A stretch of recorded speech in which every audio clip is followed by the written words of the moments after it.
ಇನ್ನು ಬೆಂಗಳೂರಿನಲ್ಲಿ auto cab ಪ್ರಯಾಣವೂ ಕೂಡ ದುಸ್ತರ ಅನ್ನುವಂತ ಪರಿಸ್ಥಿತಿ ನಿರ್ಮಾಣ ಆಗಿದೆ. ಆಟೋ ಕ್ಯಾಬ್ಗಳಿಗೆ ಸಿಗ್ತಾ ಇಲ್ಲ ಗ್ಯಾಸ್. ಚಾಲಕರ ಸಂಕಷ್ಟ.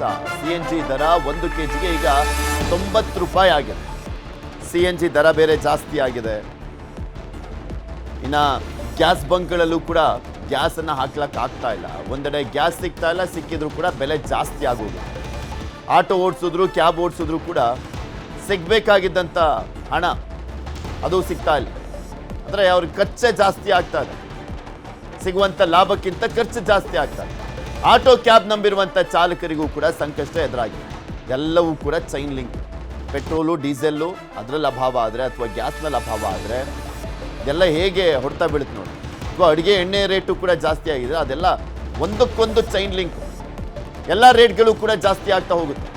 2 ದಿನದ ಹಿಂದೆ 65 ರೂಪಾಯಿ ಇದ್ದಂಥ LPG ಗ್ಯಾಸ್ ದರ ಈಗ 80 ರೂಪಾಯಿ. 65 ರೂಪಾಯಿ ಇದ್ದಿದ್ದು 80 ರೂಪಾಯಿ ಆಗಿದೆ. ಬೆಂಗಳೂರಿನ ಕೆಲ ಗ್ಯಾಸ್ ಬಂಕ್ಗಳು ಬಂದ್ ಆಗಿದ್ದಾವೆ. ನಿನ್ನೆಯಿಂದ LPG ಗ್ಯಾಸ್ ಪೂರೈಕೆ ಆಗ್ತಾ ಇಲ್ಲ. ಅಧಿಕ ಹಣ ಕೊಟ್ಟರು ಕೂಡ ಗ್ಯಾಸ್ ಸಿಗ್ತಾ ಇಲ್ಲ. ಆಟೋ ಕ್ಯಾಬ್ ನಂಬಿರುವಂಥ ಚಾಲಕರಿಗೆ ಸಂಕಷ್ಟ ಎದುರಾಗಿದೆ. ರೇಟು ಕೂಡ ಜಾಸ್ತಿ. ಓಡಿಸಿದ್ರು ಕೂಡ ಅದಕ್ಕೆ ಸಿಗಬೇಕಾದಂಥ ಲಾಭ ಸಿಗ್ತಾ ಇಲ್ಲ. ಓಡಿಸಿದ್ರು ಪ್ರಯೋಜನ ಇಲ್ಲ ಅನ್ನುವಂಥ ಪರಿಸ್ಥಿತಿ ನಿರ್ಮಾಣ ಆಗಿದೆ. ಸೊ ಹೀಗಾಗಿ ಕ್ಯಾಬ್ ಮತ್ತು ಆಟೋ ಚಾಲಕರು ಸಂಕಷ್ಟದಲ್ಲಿದ್ದಾರೆ. ಇದ್ರ ಬಗ್ಗೆ ಇನ್ನಷ್ಟು ಮಾಹಿತಿಯನ್ನು ಕೊಡ್ತಾ ಹೋಗ್ತಾರೆ ನಮ್ಮ ಪ್ರತಿನಿಧಿ ಆಶಿಕ್ ಮುಲ್ಕಿ ನಮ್ಮ ಜೊತೆ ನೇರ ಸಂಪರ್ಕದಲ್ಲಿ ಜಾಯ್ನ್ ಆಗಿದ್ದಾರೆ. ಆಶಿಕ್, ನಷ್ಟ ಮಾಡ್ಕೊಂಡು ಯಾರು ಕೂಡ ಬಿಸ್ನೆಸ್ ಮಾಡಲ್ಲ. ಹಾಗೆ ಆಟೋ ಮತ್ತು ಕ್ಯಾಬ್ ಚಾಲಕರು ಕೂಡ ಅಷ್ಟೇ. ಅವ್ರು ಏನೇ ಈಗ ಗ್ಯಾಸ್ ಸಿಗ್ತಾ ಇದೆ ಅಂತಂದ್ರು ರೇಟ್ ಬೇರೆ ಜಾಸ್ತಿ ಆಗಿರುವಂತ ಹಿನ್ನೆಲೆಯಲ್ಲಿ ಮಾಡಿದ ಖರ್ಚು ಕೂಡ ಬರಲ್ಲ ಅನ್ನುವಂಥದ್ದು ಇರುತ್ತೆ. ಯಾವ ರೀತಿಯಾದಂಥ ಸಂಕಷ್ಟ ಎದುರಿಸ್ತಾ ಇದ್ದಾರೆ ಅವರು? ಪೃಥ್ವಿ, LPG ಗ್ಯಾಸ್ಗಳು ಕೂಡ ಅಂದ್ರೆ ಮುಖ್ಯವಾಗಿ ಆಟೋ ಗ್ಯಾಸ್ ನಲ್ಲಿ ಒಂದು CNG ಕೂಡ ಇದೆ, ಮತ್ತೊಂದು LPG ಕೂಡ ಇದೆ. CNG ಯಥಾವತ್ತಾಗಿ ಪೂರೈಕೆ ಆಗ್ತಾ ಇದೆ. CNG ಯಲ್ಲಿ ಏನು ಸಮಸ್ಯೆ ಇಲ್ಲ. ಆದ್ರೆ ಆಟೋಗೆ ಬಳಸುವಂತಹ ಆಟೋ ಕ್ಯಾಬ್ಗಳಿಗೆ ಬಳಸುವಂತಹ LPG ಗ್ಯಾಸ್ ಇದೀಗ ಕೊರತೆ ಅಭಾವ ಉಂಟಾಗಿರುವಂತದ್ದು ಕಮರ್ಷಿಯಲ್ ಗ್ಯಾಸ್ ರೀತಿಯಲ್ಲೇ.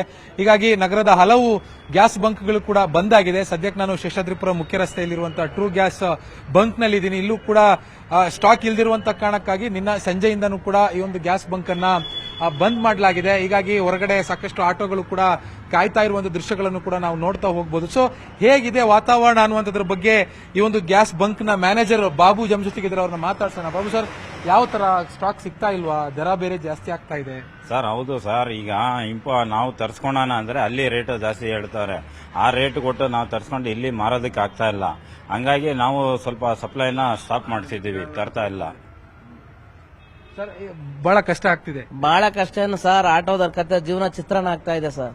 ಪರಿಸ್ಥಿತಿಗಳು ಹೆಂಗಾಯ್ತವೆ ಅಂದ್ರೆ ಹೆಂಡತಿ ಮಕ್ಕಳು ಸಕ್ಕಕ್ ಆಗ್ತಾ ಇಲ್ಲ, ಬಾಡಿ ಕಟ್ಟಕ್ ಆಗ್ತಾ ಇಲ್ಲ. ಆ ಪರಿಸ್ಥಿತಿ ಬಂದ್ ನಿಂತದೆ. ಎಲ್ಲಿ ಹುಡುಕೊಂಡು ಇಲ್ಲಿ ಸಿಕ್ಕಿಲ್ಲ ಅಂದ್ರೆ ಬೇರೆ ಕಡೆ 10 ಕಿಲೋಮೀಟರ್ ಹೋದ ಸಿಕ್ಕಿಲ್ಲ ಅಂದ್ರೆ ಗಾಡಿ ಎಲ್ಲಿ ನಿಲ್ಸ್ಬೇಕು ಅಲ್ಲಿ ನಿಲ್ಸ್ಬೇಕಾಗಿ ಪರಿಸ್ಥಿತಿ ಬಂದ್ಬಿಟ್ಟಿದೆ. ಈಗ ಸಿಗ್ತಾ ಇಲ್ಲ ನಿಮ್ಗೆ? ಎಲ್ಲಿ ಇಲ್ಲ, ಸಿಕ್ಕಿಲ್ಲ. ನಾನು ಬಸವೇಶ್ವರನಗರದಿಂದ ಬಂದಿರೋದು, ಬಂದಿರೋದು. ಆದ್ರೂ ಸಿಕ್ಕಿಲ್ಲ. ಸಿಕ್ಕಿಲ್ಲ. ಒಂದ್ ಬಾಡಿ ಹಾಕ ಬಂದಿವಿ, 4 ಬಂಕ್ ಹುಡುಗಿ 4 ಬಂಕಲ್ಲೂ ಇಲ್ಲ. ಬೆಲೆ ಬೇರೆ ಜಾಸ್ತಿ ಆಗಿದೆ. ಬೆಲೆ ಆಗಿದೆ, ಏನ್ ಮಾಡಕ್ಕಾಗಲ್ಲ. ಆದ್ರೂ ಕೊಟ್ಟು ಹಾಕಿಸ್ಕೊಳ್ಳೋಣ ಅದಕ್ಕೂ ಸಿಗ್ತಾ ಇಲ್ಲ. ಯಾವ ತರ ಜೀವನ ಮಾಡಬೇಕು ಅಂದ್ರೆ ಆಗ್ತಾ ಇಲ್ಲ.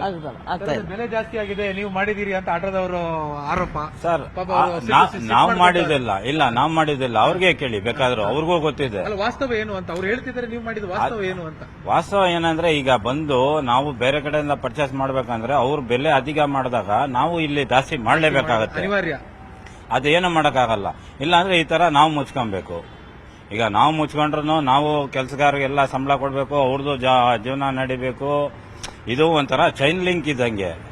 ಅವರಿಂದ ನಾವು ಬಿಸ್ನೆಸ್ ಮಾಡ್ಕೊಬೇಕು. ಅವರು ಕಸ್ಟಮರ್ ಬಂದ್ರೆ ಅವರು ನಮ್ಮ ಹತ್ರ ಬರ್ತಾರೆ, ಗ್ಯಾಸ್ ಹಾಕಿಸ್ಕೊತಾರೆ, ಇದು ಮಾಡ್ತಾರೆ. ಅಂಡರ್ಸ್ಟ್ಯಾಂಡಿಂಗ್ ಇರಬೇಕು. ಅದೇ ಚೈನ್ ಲಿಂಕ್ ಇದ್ದಂಗೆ.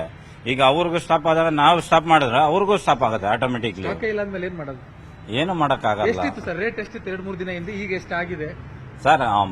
ಮೊನ್ನೆ 70 ರೂಪಾಯಿ ಇತ್ತು, ಆಮೇಲೆ 80 ರೂಪಾಯಿ ಬಂದಿದೆ. ಈಗ ಇನ್ನೆಷ್ಟಾಗತ್ತೆ ಗೊತ್ತಿಲ್ಲ ಸರ್, ನೋಡ್ಬೇಕು. 100 ರೂಪಾಯಿವರೆಗೂ ಗ್ಯಾಸ್ ಸರ್ ಹೋಗೋ ಚಾನ್ಸಸ್ ಇದೆ, ಸರ್. ಹೇಳಕ್ಕಾಗಲ್ಲ. ಇವತ್ತು ಇದ್ದದಲ್ಲಿ ಪರಿಸ್ಥಿತಿಲಿ ಇವಾಗ ಆಗ್ತಾ ಇರೋ ಪರಿಸ್ಥಿತಿಲಿ ದಿನಕ್ಕೂ ರೈಟ್ ಆಗ್ತಾ ಇದೆ.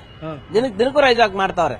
ಅದೇನು ಅಂತ ಸಮಸ್ಯೆ ಗೊತ್ತಾಗ್ತಿಲ್ಲ. ಇಲ್ಲ ಅಲ್ಲಿ ಸಿಗ್ತಿಲ್ಲ, ಇಲ್ಲೇ ಸಿಗ್ತಾ ಇಲ್ವಾ ಪ್ರಾಬ್ಲಮ್ ಅಂತ ಸಾಲ್ವ್ ಮಾಡಕ್ಕೆ ಆಗ್ತಾ ಇಲ್ಲ. ರಾಜ್ಯ ಸರ್ಕಾರದವರು ಇಲ್ಲ, ಕೇಂದ್ರ ಸರ್ಕಾರ ಏನ್ ಮಾಡ್ತಾರೆ ಅನ್ನೋ ಗೊತ್ತಿಲ್ಲ. ಗ್ಯಾಸ್ ಸಿಗ್ತಾ ಇಲ್ಲ, ಎಲ್ಲೂ ಇಲ್ಲ, ಯಾವ್ದಿಲ್ಲ. ಮನೆ ಗ್ಯಾಸ್ ತಿಂಗಳಗಂಡ್ಲೆ ಬೇಕಾಗುತ್ತೆ, ಗ್ಯಾಸ್ ನೋಡಿದ್ರೆ ಬುಕ್ಕಿ ಆಗ್ತಾ ಇಲ್ಲ, ಎಲ್ಲೂ ಇಲ್ಲ ಬಿಡಿ, ಎಲ್ಲ ಆಗ್ತಾ ಇಲ್ಲ. ಯಾವ್ದು ಯಜಮಾನ್ರೆ ಹಿಂಗಾದ್ರೆ ಕಷ್ಟ ಜೀವನ ಮಾಡೋದು ಹೆಂಗೆ? ಆಟೋ ಓಡಿಸಿಲ್ಲ ಅಂದ್ರೆ ಹೊಟ್ಟೆ ತುಂಬಲ್ಲ ಸರ್. ನಾನು ಮೊನ್ನೆಯಿಂದಲೂ ಹಂಗೆ ಓಡಾಡ್ತಾ ಇದ್ದೀನಿ ಗ್ಯಾಸ್ ಇಲ್ದಲೆ.